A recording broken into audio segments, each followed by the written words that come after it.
My name is Nicole Ballantyne. I work at the KTN, and this morning's webinar, which is webinar number 9 in the series, is all around how digital technology can support the circular economy. As you know, material resources have always been subject to fluctuating availability and prices, but due to a variety of factors, and we've seen with COVID, this reality is probably more visible than ever. One way of effectively retaining and optimizing the value delivered by materials, products and systems around them, whilst minimizing environmental impact, is through a more circular economy. There's a clear synergy between circular economy and digital technologies. For example, digital tech can help track products and components during their usage phase and enable the return of products at the end of life. Once returned, digitally enabled tech can help with cleaning, disassembly, diagnosis of wear, and suitability for reuse and repair, and even adding material back to worn components. In short, digital can help deal with the complexities of a circular economy. The benefits for the manufacturer include reduced environmental footprint, the costs, and improved security of supply. The economic benefits are clear. So hopefully today we've got a great lineup of speakers. Renewable Parts are spotted and are exploiting opportunity in wind turbines with the help of Angus 3D. And then we'll hear from Hybrid Manufacturing Technology, who are combining additive and subtractive manufacturing in one platform. And then finally, HSSMI, which is the High Speed Sustainable Manufacturing Institute, who have a long history of helping businesses with these themes across all sectors. And then we'll have a Q&A, as I say, as Anita's described, please put your questions into the chat. And then we'll have some informal networking at the end. So maybe you're wondering, who are KTN? So KTN are here to connect for positive change. That's our remit, and that's business to business, academia, investor connections that can help speed up innovation. We've got a wealth of knowledge and expertise that cross all sectors, and we're experts in network innovation and have been the Innovate UK trusted partner for many years. I'm really super excited to get to the speakers, but I just want to give a bit of background on to set the scene about why we're doing this series. So if you've been listening to the series, you'll know this, but this is a new slide today. This infographic basically explains how the innovation part of Made Smarter can support the UK economy and UK manufacturers to become more digital and more productive by using digital technologies. This slide basically is an overview of the activity that's going on in the innovation part of the Made Smarter programme, which is a £300 million investment. 150 of that comes from Treasury, and the other 150 is supported by contributions from the participants in the programme. If you want to know any more, please just drop a note or link with myself on LinkedIn, and I'm more than happy to go into more detail. So where are KTN involved? Well, what we're doing at the moment, we've looked at all of the different sectors. We've looked at all the different technologies that are potentially used in this digital technology world. And we have experts and leads in all of those sectors and technologies within KTN. And each of these people shown on this diagram have set up a series of activities to support and to lead on the networking activity and that innovation network that makes connections for positive change. So as you can see, we've got activity plans. We're engaging with all known networks that we know of, and we're always scouting for new technologies. One of the activities that we're doing around scouting for new technologies is over the past few years, we've been involved with Innovation Alley at Digital Manufacturing Week. And we're just going to put the link in there. Again, we're running Innovation Alley. So if you are, or you know of any small companies that are looking to get into offering their technology to manufacturers to become more productive, then they can apply for a place on Innovation Alley, which is hopefully, fingers crossed, going to be live and face-to-face in November this year in Liverpool at Digital Manufacturing Week. So on to,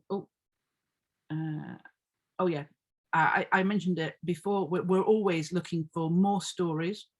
So if you have a story to tell, we'd love to hear from you.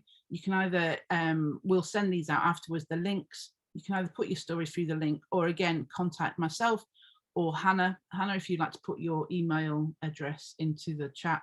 Again, we're always looking for more stories about this connection, about the technology that helps manufacturers to become more productive, but also about the connection and the collaboration that needs to go on between the manufacturer and the tech provider to make that technology work. So without further ado, I'd like to introduce you to the speakers. So from Renewable Parts, we've got Michael Forbes, who's the general manager at the Refurbishment Centre. And they are a specialist in supply chain and refurbishment within the wind energy industry. It's located in Scotland, so we've got a good Scottish focus on this week. So their focus is recircling wind turbine components, and I'll let Michael tell you a little bit more about that. The tech provider that's helped Michael to do what he's doing is Angus Solutions, and it's Andy Simpson is the managing director, and he's going to talk about how he supports organisations with their digital technology innovations. And then we're going to have a presentation from Peter Coates, who's the CEO of Hybrid Manufacturing Technologies. So Peter is based down in the Midlands, but today has gone to join our Scottish colleagues up at the AFRC. So he's working from one laptop, so please be kind if the slides don't work first time. But Peter founded his company in 2012 after receiving an Innovate UK research grant. And the hybrid manufacturing technologies focus on combining additive with subtractive methods in one platform. So super excited to hear his presentation. And then finally, we're going to hear from HSSMI,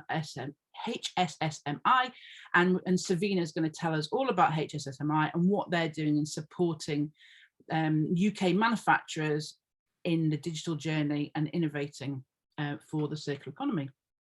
So over to you, Michael of Renewable Parts, to tell us all about your journey. Michael, if you'd like to take over the screen. Thank you.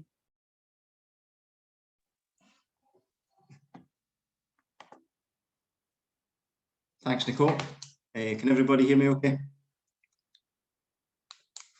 Yes. That's fine. So my name is Michael Forbes, and I'm the General Manager of Refurbishment Engineering at Renewable Parts. I'm just going to tell you today about our journey in helping to create a circular economy in the wind industry specifically. So I've been with the company for around about 3 years since we started the Refurbishment Centre. But the first thing I'm going to tell you about is Renewable Parts, the business. So Renewable Parts started in Lochilphead in the west coast of Scotland. It was founded by Ewan Anderson. He started the business to repair wind turbine components and supply some parts. The business grew very quickly in the first 5 years and had to move from Lochilphead to Renfrew for logistics, and became a warehouse and logistics centre for parts and consumables in the wind industry. So over the next few years, the business grew steadily, and about 3 years ago, the decision was made to start what at the time was going to be a repair and refurbishment centre, but we've quickly done away with the word repair, and I'll tell you why shortly.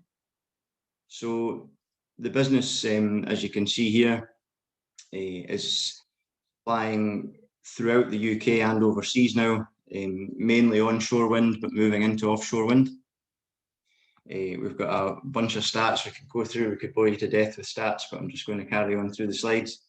But the important thing to point out here is I'm going to be talking about the refurbishment centre in Lochilphead, but the overall business itself is also moving in the same direction, trying to green the supply chain to improve the wind industry and cut waste and carbon footprint for customers.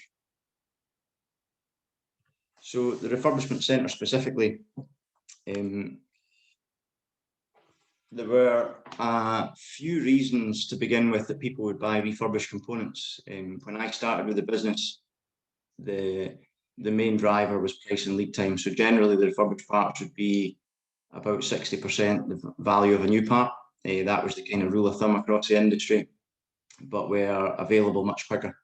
lead times, it wasn't uncommon to see parts that were on a 26-week lead time. And when a turbine's offline and losing £2,000 a day, that can quickly rack up. Over the last 18 months in particular, we've seen a huge shift in the industry. I think there's a spotlight on utilities companies, what they're doing, and we've seen companies come back to us now for whom the price differential isn't the main factor anymore.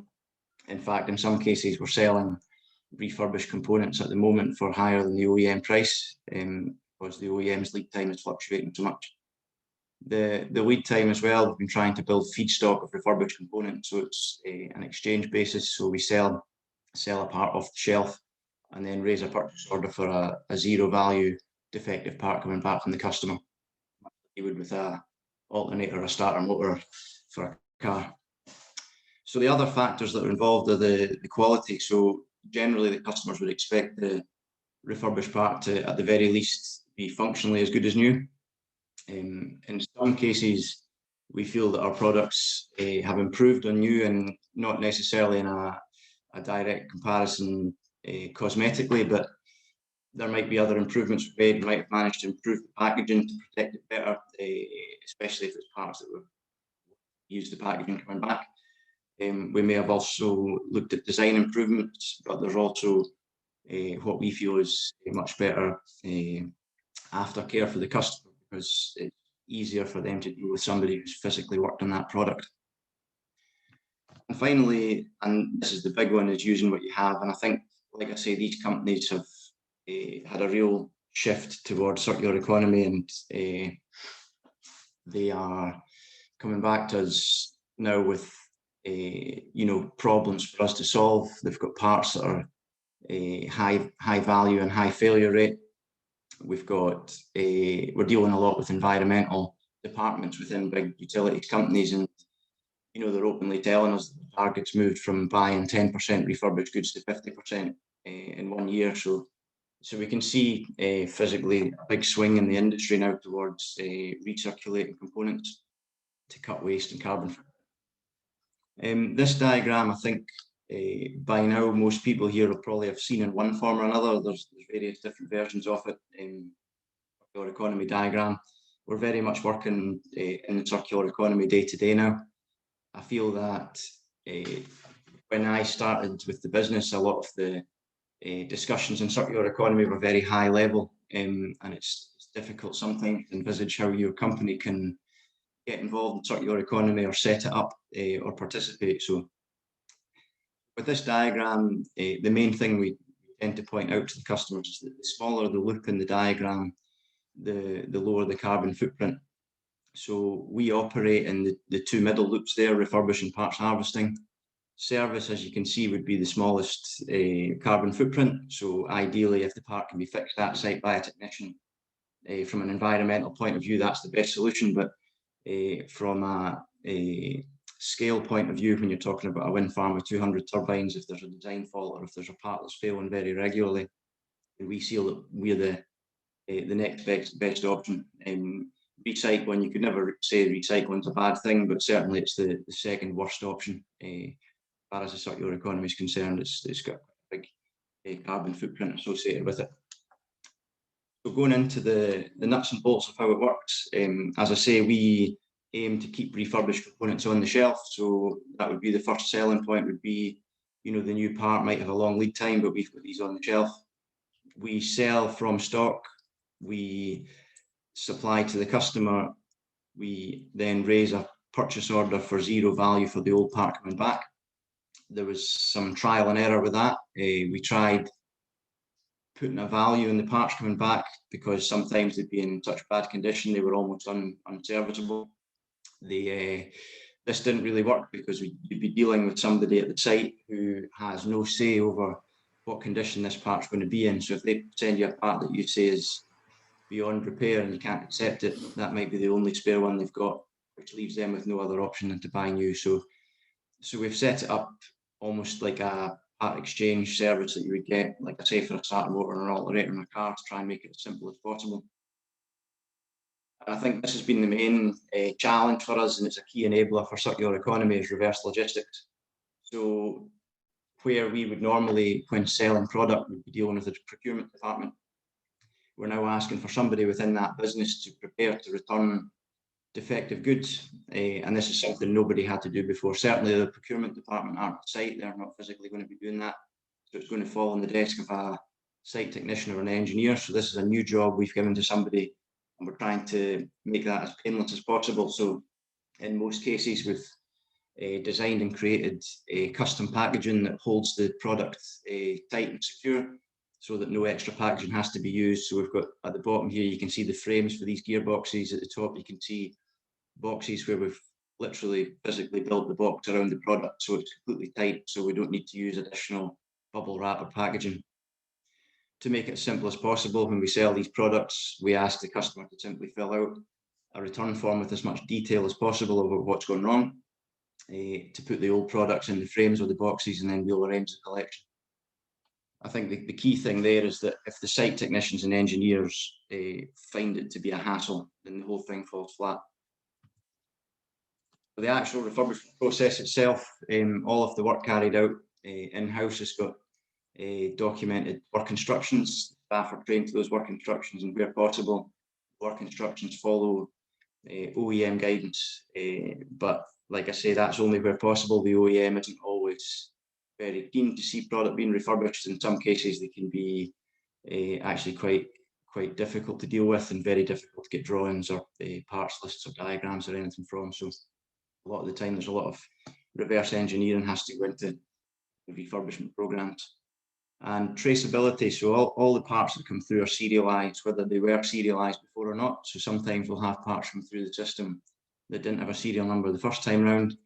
We allocate serial numbers to those products, so that everything that comes out of the refurbishment centre we can trace right back through. If we ever have a warranty claim, we can see where that product came from the first time round, what had failed, which customer it came from.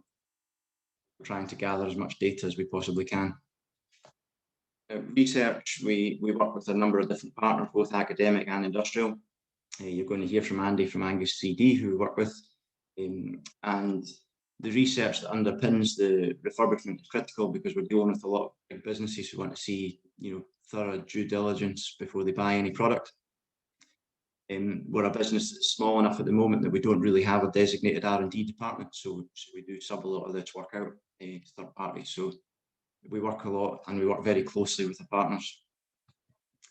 Capability, I'm just going to brush over this slide because the majority of the people here, I think, are not in the wind industry, but basically we have a very wide spread of components. I think at the moment we have around about 5 components that we refurbish regularly.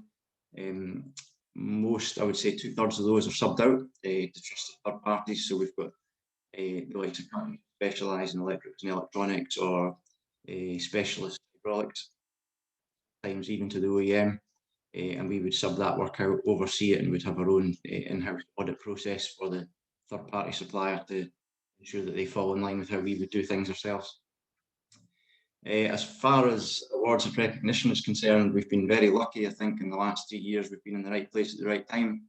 The UK government, but also in particular the Scottish government, has invested heavily in circular economy and cutting waste. As a result, there's lots of award ceremonies, there's lots of grant funding and loan funding available through different bodies. We have been lucky enough to receive a number of awards, both as a business, but also some of the younger employees who have come through as apprentices have gained recognition for their hard work as well. And just before I finish, we also have a slide here on leading by example. So I think we approach a lot of our customers really pushing the green angle. So we have to at least be doing something similar ourselves. So the likes of at site, we have water harvesting tanks to feed our parts washers. Our staff have been in Green Champions training, which is a means of looking at your wastes, electricity and water consumption, how to improve your efficiency. We've won a few awards, but one of which was the Vibe Circular of Scotland Award in 2019. And also one of the selling points to our customers is that we're able to monitor the the weight of goods recirculated, which allows us each month to say to customer, you know, this month you've saved 2 tons of scrap and landfill, which is, you know, the equivalent of, you know, maybe 3 tons of CO2 if it had been something that was produced from you. And finally, partnerships. We have partnerships, like I say, with various academic and industrial partners. We haven't name dropped our industrial partners on here, but Andy from Angus 3D is going to be coming up soon to speak anyway, so that's one of them. We're very lucky that we fall within the Highlands and Islands region for HIE support, Highlands and Islands Enterprise. They're a great organisation. The support isn't just financial, but there's a lot of courses that are run by them. We have a place in the Industrial Liaison Programme with MIT in the United States. We were funded for expansion by Zero Waste Scotland, and we've continued to get support from them. We've got various projects going on with Trinity College in Dublin and various departments at the University of Strathclyde. Also, we are heavily involved with Circular Glasgow. So Circular Glasgow is an association between Glasgow Chamber of Commerce and Zero Waste Scotland, trying to drive for Glasgow to become a completely waste-free city. And also the AFRC, which I know that Peter, who's also presenting today, is actually at the AFRC at the moment. And I'm looking forward to hearing his slides. I got a glimpse of them earlier, so I think I'm just going to leave mine there, if that's okay. Look forward to hearing any questions later on. Great, thank you so much, Michael. That was super interesting. And it's great to hear that you're leading by example as well and taking it on board as a company. But I love your last slide showing about the partnerships and that collaboration that it takes to innovate in this space. So thank you so much, Michael. So now on to Andy Simpson, if you'd like to share your slides, Andy. So Andy is the Managing Director of Angus Solutions and a manufacturing solutions provider. They combine additive manufacturing with more traditional manufacturing methods, which allows for extended asset life. And is going to talk about how additive manufacturing contributes to circular economy and how it can be applied in manufacturing to keep assets in use. So over to you, Andy. Thank you. Thanks very much, and good morning, everybody. To start it off with, I'm Andy Simpson. I'm the Managing Director of Angus 3D Solutions. Just a quick overview, a little bit about the company.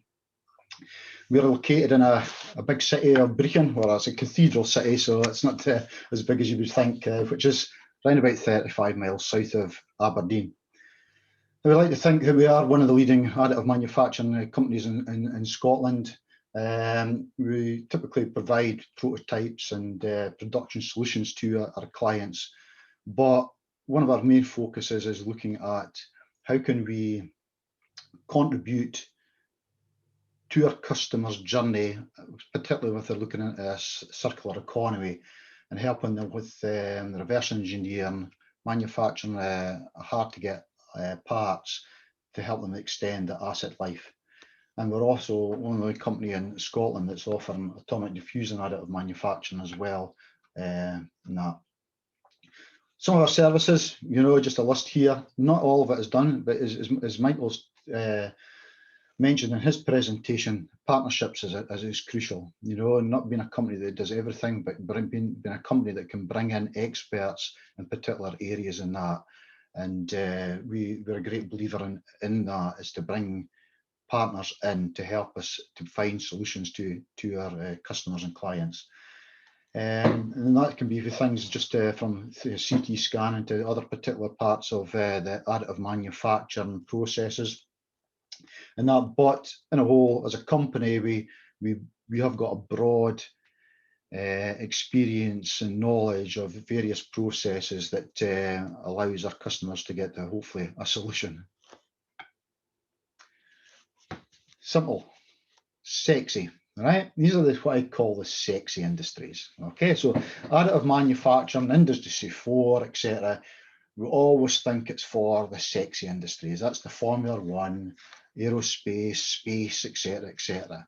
And we think of additive manufacturing, or we tend to think of additive manufacturing more associated with concepts, prototypes, etc. Okay, we don't actually think very much about how does additive manufacturing contribute to the end of life of a product or an asset. Okay, because at the end of the day, most of us are not working in sexy industries. We're working in traditional industries. So some of these traditional industries rely on old assets. It's not unknown for some of our customers to come along and say, you know, this is the only piece of equipment that can do this. Okay, but it's 40, 50 years old. It's tired. How do we extend that life? And that be, you know, reverse engineering parts and looking at how do we extend that life? How do we keep it in service without having to scrap it completely off? And it's really important for aging asset, you know, replacing components, you know, that are difficult to source. And we see this, you know, on a weekly basis where companies come to us and say, look, Andy, this is a part that we can no longer get. You know, it's a small part in a big piece of asset, but if we cannot replace it, then that whole asset is potentially a write-off. Producing one-offs, you know, of a special equipment can be expensive. So again, additive manufacturing, or that's fondly known as 3D printing, can give that opportunity to make these parts. And the aim is to look at how do we extend the product life. That's really what their focus is on. We've manufactured various parts for various industries. Simple things like, which are important to companies. Okay, this is their bread and butter. We have a customer who manufactures high-end cashmere jumpers for some of the big brands. They do a particular stitch on a 1942 Singer sewing machine. Okay, you can no modern sewing machine does the same stitch. The customer won't change. So the risks are, if they cannot provide this, they lose this contract. So what they've done is they spent many years buying every single one of these models of Singer sewing machines, to the point that they've totally exhausted the supply chain. So now we're reverse engineering these components, 3D printing them and fitting them to 1942 Singer sewing machines, purely so that they can continue to supply their customer what they're looking for, because their customer is just not willing to change. So that's a simple thing, right through to where we've taken parts from offshore, from the oil and gas industry, brought them back onshore, reverse engineered them, 3D printed them, etc., and then put them back into service. And then we're working with people like Michael at Renewable Parts, who are bringing in parts in and saying, right, how do we look at keeping this part in service? How can we reverse engineer it? What's really important with Michael and that is looking at how can we improve it? How can we actually put a better, reliable component back into the product? I think we've seen this already. Michael's slides is just sitting a different way, but where does additive manufacturing sit in? It sits in two areas. One at the design, which we know, the sexy industries, you know, looking at prototypes and concepts, etc., at the design stage. That's where it's more fun. But looking at it where it sits is also at the repair and manufacturing. So I genuinely believe that additive manufacturing has a place both at the very beginning of the product's life and at the very end of a product's life. It's sometimes hard to get it in the middle, where a product is being manufactured. Traditionally, it's getting produced very well, etc., and there's no reason to change. So very much additive manufacturing falls into the very beginning of the life cycle and very much at the end of the life cycle, which then has a positive contribution to a circular economy. Just a snapshot, it's typically just simple things of where electrical connectors, etc., where traditionally they were brought from offshore, brought onshore, tested. If they didn't work, they were scrapped. Simple as that. They were put into a skip. The OEM wasn't very keen on sharing information or to provide replacement internal parts. It was their interest was more to scrap off and buy the complete new assembly. by disassembling it, reverse engineering. Here's a crucial thing. When you're doing this, you actually learn a lot about the product. You learn where its defects are. Is there a design issue? You know, just because of its use, is there a particular area that gets boring or damaged, etc.? So you're armed with that data or that knowledge. So it allows you then to reverse engineer, look at the component and say, okay, how can we change the design? How can we improve the performance of that component? So in this particular case, that's what happened. We managed to reverse engineer the parts, make improvements, etc., and save tons and tons of waste going to landfill. To the other extreme, just a simple gearbox casing. You know, gearbox casing gets damaged, can no longer get it. The whole gearbox is scrap, just for basically for a cover. Okay, so by reverse engineer, 3D printing the cover and then using that as a pattern to do traditional manufacturing, which was casting. You know, so 3D printing isn't necessarily the primary solution, but it can be the support solution to traditional manufacturing as well. Again, the beauty with reverse engineering and looking at a component is that you can look at the complexity and make the component more complex. And you can get this from, you know, doing it by looking at consolidating parts, where you've now got this data, this knowledge of the component. You know what it does, you know where its weak points are, you know what the issues that you've gone for. So now you can customize it, you can consolidate parts, you can make it maybe even more complex, etc., to extend that use or life of the part. And that's a great thing about, you know, reverse engineering or looking at how do you extend the asset life, because it allows you to, you've got more knowledge about the product and its uses. The supply chain, it brings benefits also to the supply chain. We've talked about obsolescence, you know, being able to replace parts that are no longer available. But again, it's being able to manufacture it locally. From a circular economy, us as a company, as Angus 3D Solutions, our biggest savings is actually isn't actually on the 3D printing of the part. It's actually on the logistics, not having to ship things all over the world. And that is a huge contribution to the circular economy. And at the end of the day, what we try to do, save resources. That's what all circular economy about, is reducing the use of raw material, etc. And I genuinely believe that additive manufacturing plays a big part in that. Okay. I'm sure there'll be an opportunity for questions at the end. Thanks very much. Great, thanks, Andy. Again, quite a few questions were dropping in there, so yeah, we'll get to those at the end. Thank you very much. So now on to who's next? Peter. So Peter, if you'd like to share your slides, please. So Peter's the CEO of Hybrid Manufacturing Technologies, a hybrid manufacturing solution provider. The company was founded in 2012 after receiving an Innovate UK research grant, and they focus on combining additive manufacturing with subtractive methods, all in one platform, which can be put into any machinery. So Peter's going to tell us about their journey and how their system can be used to avoid scrapping equipment. Over to you, Peter. Thanks, Nicole. Thanks, Andy. That was really interesting, actually. Lots of things that join up with what we do, so that's really great. Good morning, everybody. Today I want to talk about an emerging technology or technologies that we've been working on since our formation way back in 2013. My name is Peter Coates, CTO and co-founder of Hybrid Manufacturing. Little brief history about us.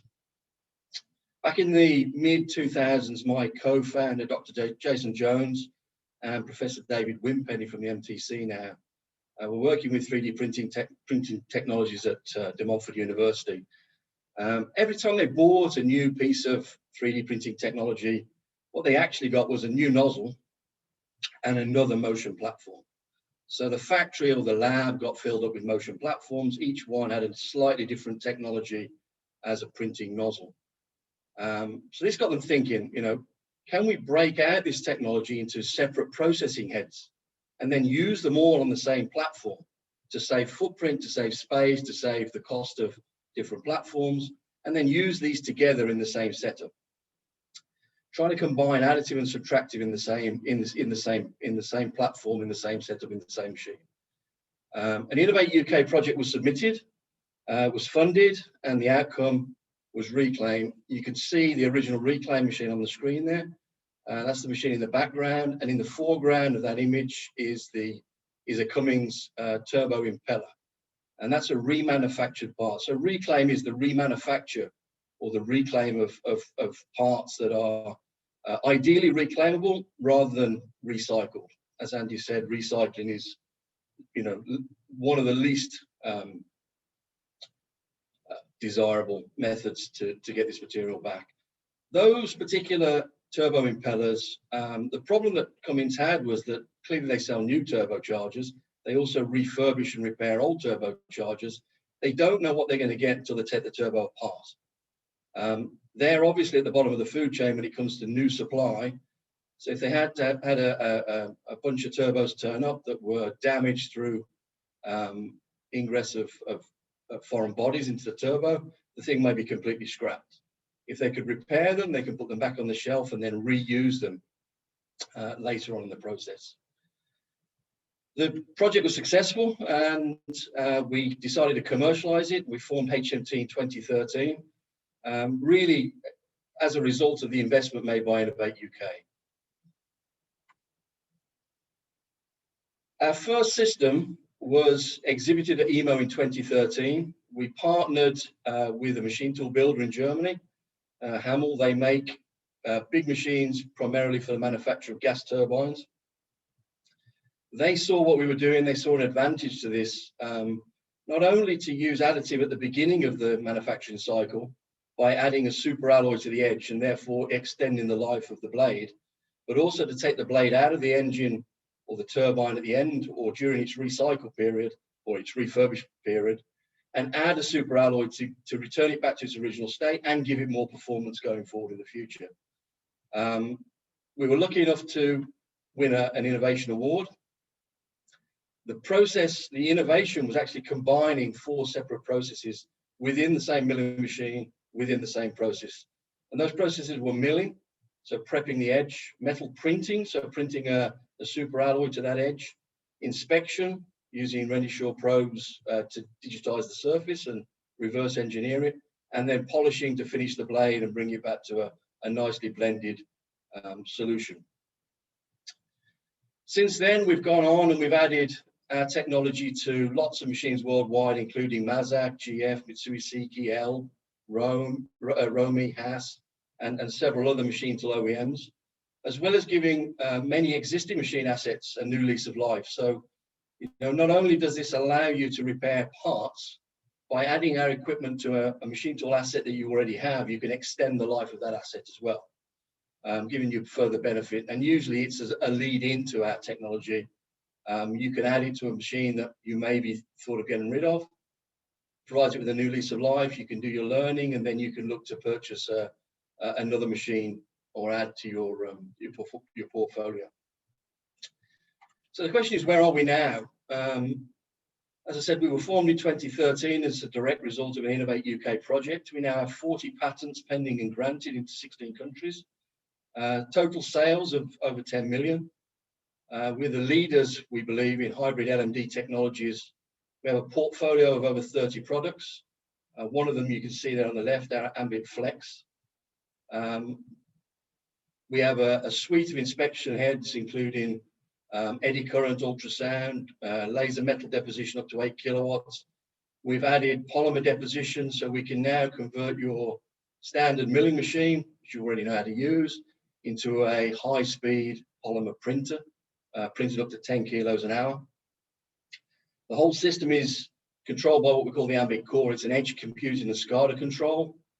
This provides a fully integrated process for control and monitoring. So we can control the process at the point of use. We can also monitor the process and make that data available, not only for traceability, but also to feed back into the design cycle and improve the way we manufacture parts going forward. All of our components are manufactured and assembled in the UK. So we use UK subcontractors to manufacture all of our parts. Everything's assembled in our facility in Derby, or just south of Derby, between Derby and Birmingham. We primarily export. My business partner, Jason Jones, is based in the US. Most of our stuff has been exported. So of that 10 million, pretty much all of that has been exported. We have sales in North America, Europe, the Far East, with distributors in the US, Australia and India now. And we've just recently, in the last few months, during this period of COVID, created a new division, hybrid advanced manufacturing. And what that allows us to do is to subcontract to potential UK manufacturers and enable them to see how they can adopt hybrid AM and other DED technologies for use in the UK remanufacturing. Moving on, I just want to show you very quickly the process. So this is, in fact, a ROMI machine. This is in our advanced manufacturing facility. It's just going to demonstrate the repair or the initial printing of a tooling insert. So we've loaded in a deposition head. We're bringing in our docking mechanism. We're now bringing in a combination of powder, gas, and laser energy. And we're now adding metal to the side of that part. You can see the part's been prepped again in the same machine tool in the same setup. We're adding a super alloy to this sort of softer, I think this is a cast iron part. This is building up the edge. You can see the finish that's possible there. We now need to finish that. That's near net shape. So we're bringing a milling cutter. And the milling cutter will finish to size. So this is now giving us the accuracy of the finish that we need for that particular component. We machine the top, the sides, any other machining that may be required. We need to verify the material we've added is good. So we load in another technology of ours. This is an eddy current head. And what this is doing, it's scanning the surface. It's looking for surface defects, whether they be cracks or porosity. And again, recording all that data so that we get full traceability. One of the issues with 3D printing, if you compare it to traditional manufacture, somebody else has typically qualified the material for you. And you're really qualifying the final geometry of the part. With additive, you need the ability to not only qualify the quality of the part, but also the quality of the material you've added. So adding these additional tools into the process to allow us to verify that the part was correct and the material was correct is very important. Moving on, this is probably the most important slide to take home today. Why advanced manufacture? I think we all recognize this sort of process flow. Lots of assets, lots of people moving parts around, lots of work in progress. All of that is cost and time. This is an actual case study from an actual customer of ours. Their original process was to add a super alloy to the edge of a bronze bottle mold. And the way they did that was they would cast it. Initially, they would prep it in a machine tool. They would move it to a furnace and heat it. They would then move it on to a PTA welder in a robot and weld it. And they may have to repeat that several times, depending on the length of deposition they need to do. They would need to then stress relieve it, let it cool down for 8 hours, and then move it to some finishing process, typically the machine tool again. Then move it on to either a hand finishing or an inspection process, and then move the thing out of the door. We took that process and we simplified it into a single machine platform. We combined the printing of the part with the machining of the part. We removed all of the in-process moving around of components and parts, and we also added the inspection process at the end. So we basically combined all of that stuff into a single platform. Here's the part on the left. This is a bronze bottle mold. And this feeds a little bit into what Andy was saying earlier about design for manufacture.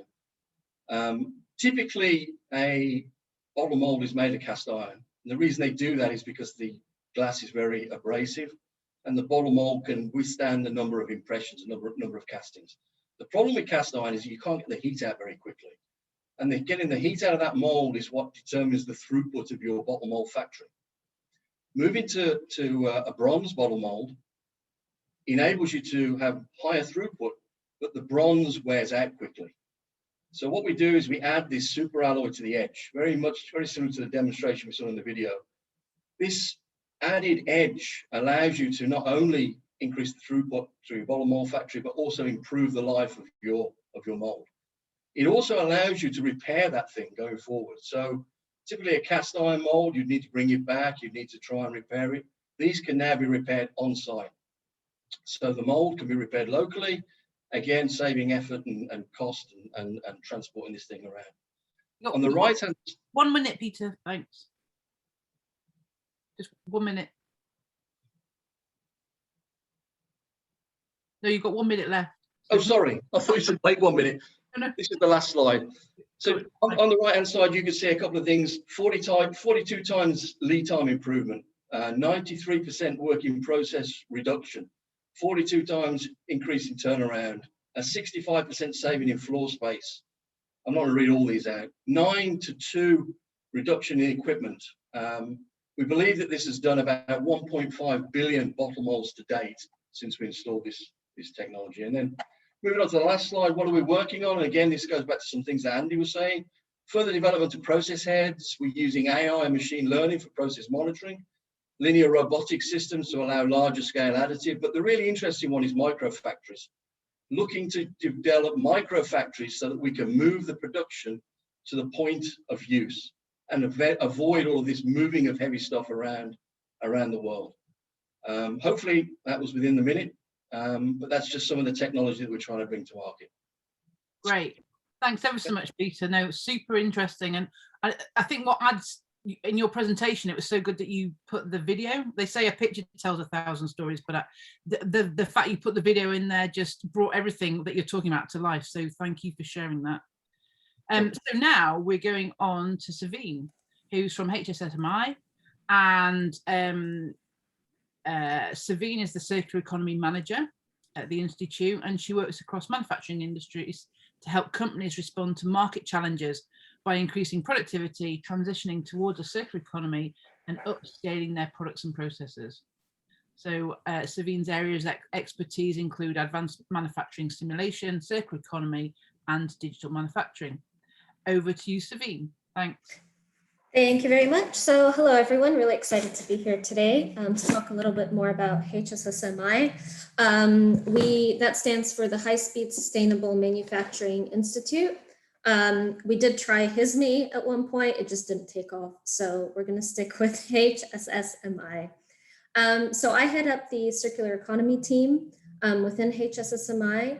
And as you can see, just from this quick little diagram of what we do loads of things, everything you would expect a manufacturing consultancy to do, such as helping manufacturers improve productivity and increase efficiency. We work across a lot of what we call solution areas, including lean and automation, advanced simulation, digital tools. However, what differentiates us from other manufacturing consultancies is the explicit focus on circular economy. And by nature of the fact that we work with manufacturers and industries, my team's approach to circular economy is very much boots on the ground. You know, what works in one company and one industry won't work in another. And we're very solution oriented. And I like to say we don't spend much time up in the clouds. So today I'm just going to focus on 3 case studies from projects we've done in the past. They don't seem to relate to each other. And I think that's a good thing because it shows the breadth of what we do and the things we work on. But if there was a key message that you can take from all 3 of them, it's that it's precisely, I guess, our approach to circular economy. And that is you need to think about the bigger picture. And circular economy is not about copy pasting theories or particular solutions from one area to another. Successful innovation in circular economy and successful application of digital tools and processes in order to implement circular economy is very much dependent on understanding the problem in the first place and designing a solution around that. So today I'm going to talk about case studies relating to topics as disparate as traceability in seafood, to repurposing factories or manufacturing lines from internal combustion engines to electric vehicle powertrains, to creating a closed loop for 3D printing filaments. A project I would like to have spoken about, but hasn't kind of generated enough momentum yet, but something that I hope you all keep in mind and perhaps follow up on in the future, is the PT Full Loop project, which we're doing in collaboration with Veolia, Unilever, and Charpak. And that's a very exciting project because essentially we are applying knowledge of digital tools and ways of thinking in, as Andy called, the sexy industries, to a waste facility, and thinking of a waste facility as not something that just deals with stuff at the end of a manufacturing process, but actually treats the waste facility as a manufacturing process with inputs and outputs of its own. And waste facilities are quite fascinating manufacturing systems in themselves, simply because they're perhaps the only manufacturing system that relies on the general public to provide feedstock. And I can go on and on about that. But for today, we'll focus on the 3D printing filaments, seafood traceability, and the transition on internal combustion engines to powertrains. And I'm actually starting with the seafood project. And it doesn't seem to relate much to manufacturers at first glance, but I really think the problem has some relevance to manufacturers in many industries. And essentially the problem we were trying to solve here was, how would you reduce sunk costs to any individual company or business in order to increase the uptake of software and track and trace technologies that would promote traceability in the seafood supply chain? And I think that problem, essentially, how do we reduce sunk costs as a business when we're trying to move forward with implementing digital tools for whatever purpose? Yeah, that problem exists in other industries as well. So to begin with the challenge, seafood supply chains are quite complex and their secrets are very closely guarded. You have companies working across a variety of formats and how they save their data. So some use paper, partly for GDPR concerns. Some use digital format. You have companies using a wide range of software. So you have already challenges with interoperability between companies there. And you have, and for those reasons, but also for partly cultural reasons in the seafood supply chain, you have a supply chain that essentially doesn't talk much to each other and between each other. And at the same time, this industry is experiencing greater and greater demands for data that they have, or for proof of food safety, but also other aspects of how seafood reaches our plates or pet food cans. And so essentially the actors in the seafood supply chain are faced with a growing demand for traceability, but they're not quite clear how to go about it. They're a bit, sometimes they're a bit scared by almost the scale of change. They hear that blockchain is the new is the new technology they need to think about. They're not even sure how to implement blockchain, what blockchain entails. They're not sure whether it's the right system. And essentially no single supply chain actor wants to be the first to try a particular technology or to essentially incur too many costs in trying something that won't work if the rest of the supply chain goes another way. And so what we did in this project, in collaboration with Marin Trust in 26, so Marin Trust are a certification body that works with the seafood sector, and 26 stakeholders that went across everything from fish farms to fish meal processors to feed producers and retailers. We essentially wanted to understand what their ideal traceability system would be and what key data elements they shared across that supply chain. And And based on those key data elements, we wanted to identify the most appropriate and cost-effective solution that would help companies within the supply chain not only collect data, but share it easily and store it as well. And we wanted to make recommendations that would be really easy to adopt and be tested. And what we found was quite interesting. So in reviewing the key data elements, out of the 32 key data elements that were important to what we're calling wild capture, so essentially companies that are catching fish from the wild, only 11 were actually relevant to all respondents.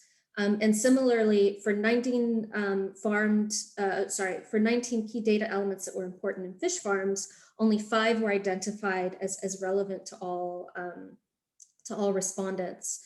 And the sector which actually saw the least number of key data elements as relevant was the fish meal processing sector. And so you see already that you have a wide range in data needs and requirements across the sector.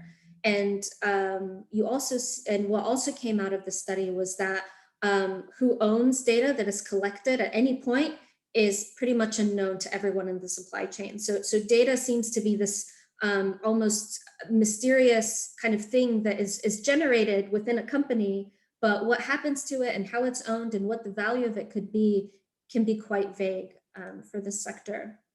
And so as part of the study, we also tried to investigate what is the best track and trace technology that would be valuable for the sector. And is it RFID? Is it barcode? Is it QR? And we found out that neither of these particular systems was preferable to any particular actor. So that's in one way a good thing, because it means in a way the supply chain is quite unfussy and tech neutral. But on the other hand, you have a bit of that sunk costs concern again. What if somebody in one part of the supply chain goes with QR? That means more people in the supply, or more companies in the supply chain, need to also think about QR. And Sabina, Sabina, you've got 1 minute left, love. Thanks. All right. So essentially what we found was what was exciting about this study is that essentially blockchain was not the answer to the solution, and existing packages of third-party software were appropriate. I'd like to just quickly go through another study or another case study. It won't take as long, but just to give another sense of what we do. So we also assist manufacturers in the electric vehicle space with adapting to the massive increases in demand for electric vehicles in the UK, not only from a manufacturing standpoint, but from an end-of-life standpoint. Something we helped Ford Motor Company in this case do was we essentially helped them understand if you wanted to, rather than set up a completely new facility for the manufacture of electric vehicle powertrains, would it be possible to simply reuse existing infrastructure that builds internal combustion engines? And based on a study we did, and I'm happy to follow up with anyone who would like to know a bit more about this offline or in the Q&A, we found that the only 8% of a manufacturing facility that currently builds internal combustion engines actually needed to be bought from scratch or completely replaced. Everything else had a reasonable chance or a pretty sure chance of being applicable in the internal combustion engine environment. And so here you see in green, these are essentially parts of the production line that could be directly replaced. So essentially from internal combustion engine manufacturer to electric vehicle manufacturer with minimal changes. The things in gray did need some modifications and changes, and it was only the parts in red that needed complete kind of overhaul and revamp. And so yeah, I'm just conscious I'm out of time. So I'll end it there, but I'm happy to follow up with anyone who's interested in our work or in the Q&A after this session. Thank you so much, Savina. Gosh, I think you could probably have have talked for another hour, but it's so interesting, and it's great to see that, you know, they are case studies, they're real examples of where you've worked projects and you've used funding to support the development of digital technologies. So thank you so much for sharing those. So we're running super behind time because I've been madly answering questions so I apologize for that. Normally we'd have 10-15 minutes for questions, but there are some good questions, so I would still like to do Q&A. So if you need to drop off because you've got an 11 o'clock, then fine, but I am going to go straight into questions if that is good with everybody. So I've picked out a super juicy one for each of our speakers. So we will start with Michael. So this question's from Daniel Airy.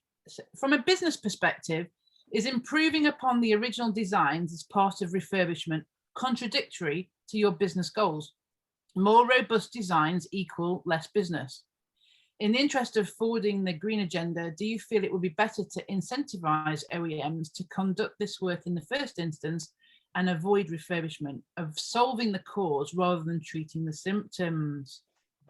It's a really good question. It's one that's discussed weekly within the business. We, for example, one product that we do, a certain type of gearbox, we refurbish between 30 and 40 units per month. So it's our main seller, and that's because, you know, there's issues with the design.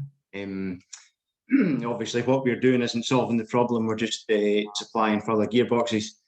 But from what we've seen, the turbine manufacturers are not really interested in solving these kind of problems. I think the turbine's out of warranty. If anything, it's a new aftermarket for them to be selling more gearboxes every year. You know, there's not really an incentive to solve the problem. They've moved all their engineering resource onto the next big thing, the bigger offshore turbines. That's where all their engineering work's being carried out. In fact, we know that for a fact. We've had customers that have asked them, you know, what's being done to improve the designs. So we are actually doing quite a bit of work around that. We've got an engineering project manager working within the business for a year at the moment with Trinity College Dublin, looking at the design of the gearboxes, what improvements can be made. And obviously there is that standoff. If we solve the issue, do we stop selling gearboxes next year?